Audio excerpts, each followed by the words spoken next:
When I was a little lad, and so my mother told me, way haul away, we'll haul away, Joe.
Stop right there!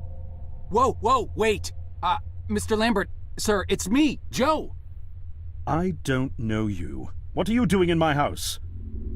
You sent me here, remember? I've done no such thing. For an intruder, you're not very bright, you know that? For all the commotion you caused getting in here, you might as well have brought a bulldozer. Now, you have exactly 5 seconds to explain what you're doing here, or so help me God, I'm pulling this trigger and sending you on your way. 5. I was sent here. 4. By you! 3.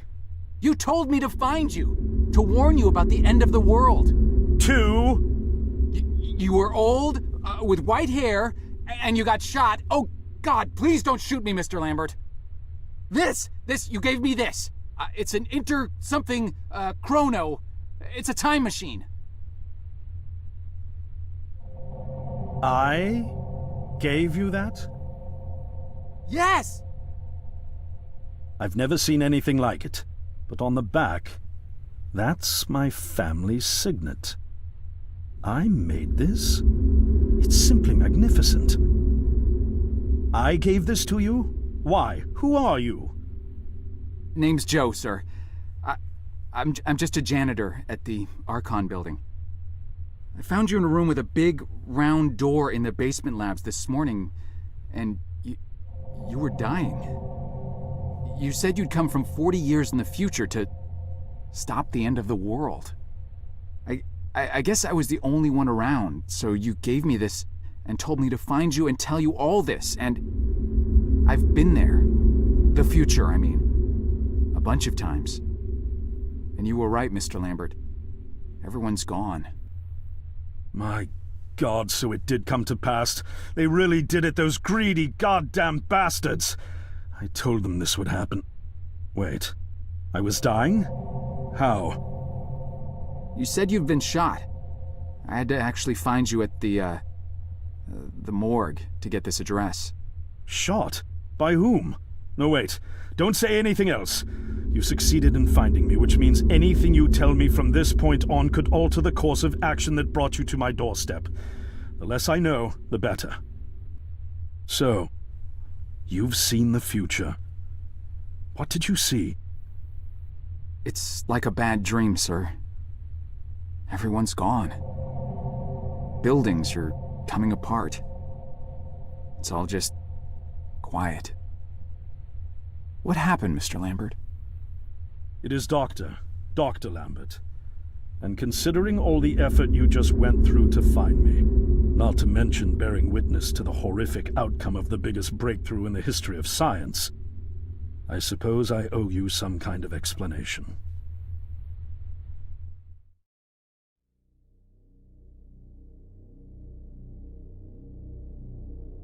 I was 24 when I got hired by Archon, or Athena as it was called back then. Athena was one of the many weapons R&D companies formed during the Second World War. Unlike other R&D companies that had retooled themselves to pursue peacetime activities after the war, Athena had made enough money to continue chasing the next big thing in defense technologies. They were betting the farm on post-war Soviet expansion, raising the level of government paranoia to create a lucrative market for esoteric weapons research. I'd say they made the right bet. Still a theoretical physicist at MIT, my thesis on the possibility of time travel via dimensional membranes got published shortly after I was hired in 1961. Company heads were so impressed, they gave me a team and a budget. Development exceeded even my own expectations, and after only 6 years, we had the first primitive version of the time machine up and running.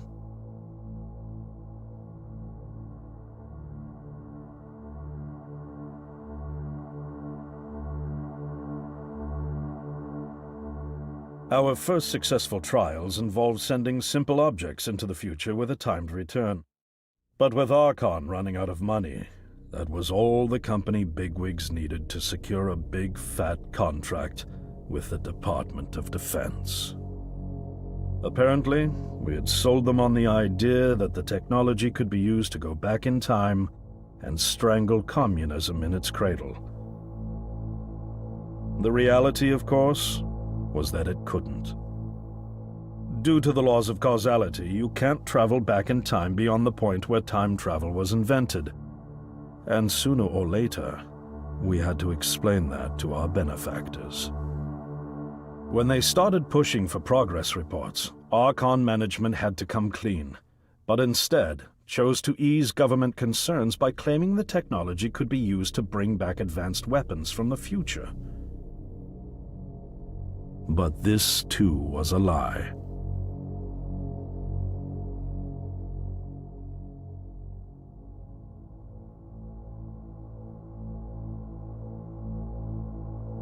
At this point, we'd already had our first of many human trials, and we knew there would be no weapons. In fact, our results were as terrifying as they were baffling.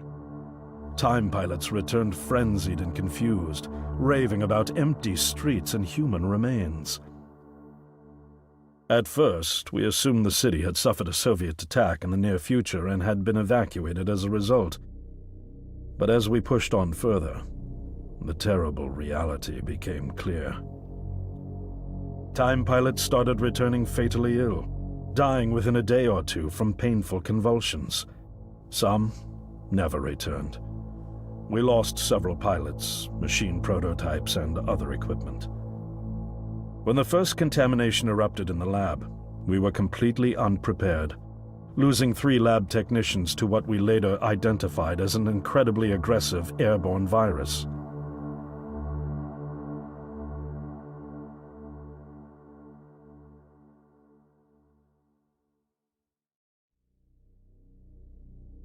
Although we weren't equipped to handle biohazards of this magnitude, management insisted we contain and study it. To keep our pilots and the virus alive long enough to study, we co-opted experimental cryotechnology from another project, Lazarus, and established a makeshift virus lab. Once again, the bigwigs managed to spin our setbacks into a success story for the Department of Defense, now claiming that the virus could be cultivated for use as a biological weapon. The team threatened to resign, but outrage was swiftly quenched by promises of massive salary increases and stock options. I didn't take the bribe. I'd witnessed the lethal efficiency of the virus firsthand. I knew there was only one way this was going to end, so I handed in my resignation and set up shop out here. For over a year, I've been working to recreate the technology to bring me back in time and prevent mankind's extinction from ever happening.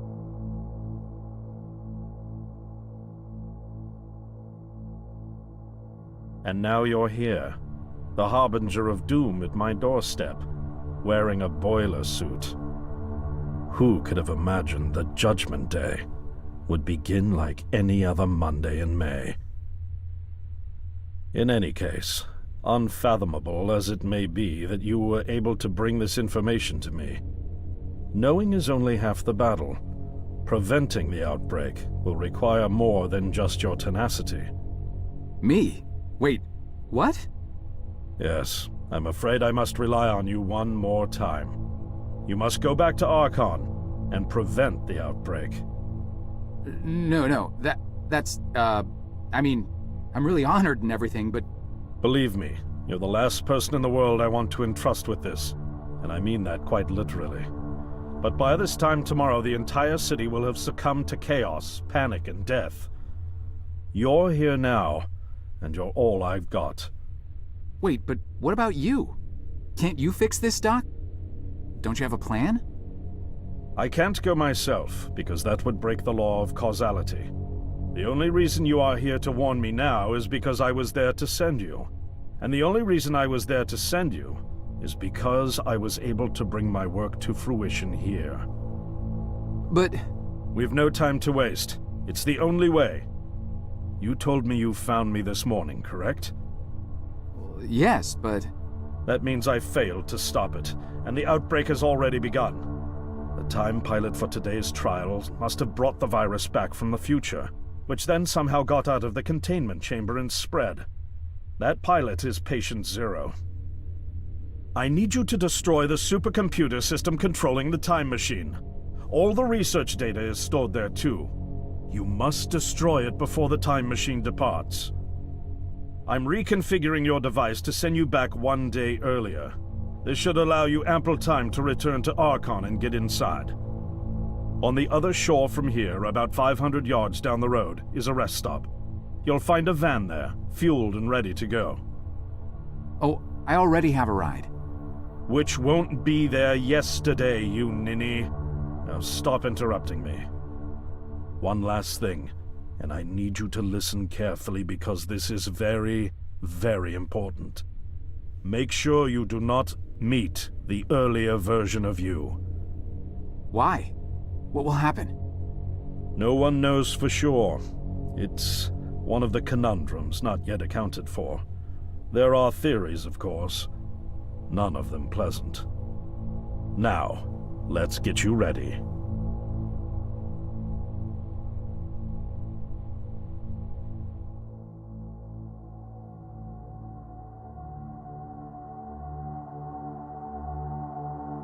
How did I get myself into this? I nearly got killed trying to reach Dr. Lambert thinking he had a plan. And it turns out it's me. I'm the plan. At least I don't have to walk back. This van's not as cool as the ambulance, but it has its charm. And it sure was nice of him to pack me lunch. I wish he'd pack me a can opener for the beans, though. And some gas for the Bunsen burner. But I'm sure I'll think of something. I've got several hours of driving ahead of me after all. It'll be almost morning before I get to Archon. I just hope I have enough time.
Right on time.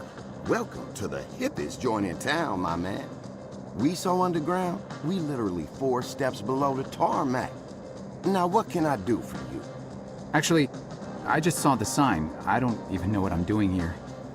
Of course you do. You here because you heard this place was jumping. And you heard right, my man. We got grooves so bad, we make Studio 54 look like off-season fat camp. It's kinda empty in here. Yeah, no, I know, man. We literally just opened like 5 minutes ago. They coming. They all coming. Don't you worry. You're gonna be knee-deep in honeys before you know it. Believe that. Now, what can old Cedric get you? I don't know. I could use a beer, I guess. A beer? A beer in here? You embarrassing me here, bub. I got university degrees in mixonomy and mixology. I mix mojitos for the gods. Just a beer, please. Man, you really going through with all that, ain't you? All right, seeing as you're the first patron of the night and all, I'll let you have that one. That'll be $1. $1? Jeez. You sure weren't kidding about this being a high-class joint. Look, I don't jack the prices, kid. This here establishment is just geared towards a more, shall we say, discerning clientele. But it's empty. Yeah. Thank you, man. I got that. I know it's empty, all right? I can see that. I told you, we just opened. Now, you gonna pay for that beer or what? I think I left my wallet in my jacket. I'll be right back. Oh, I'll be here.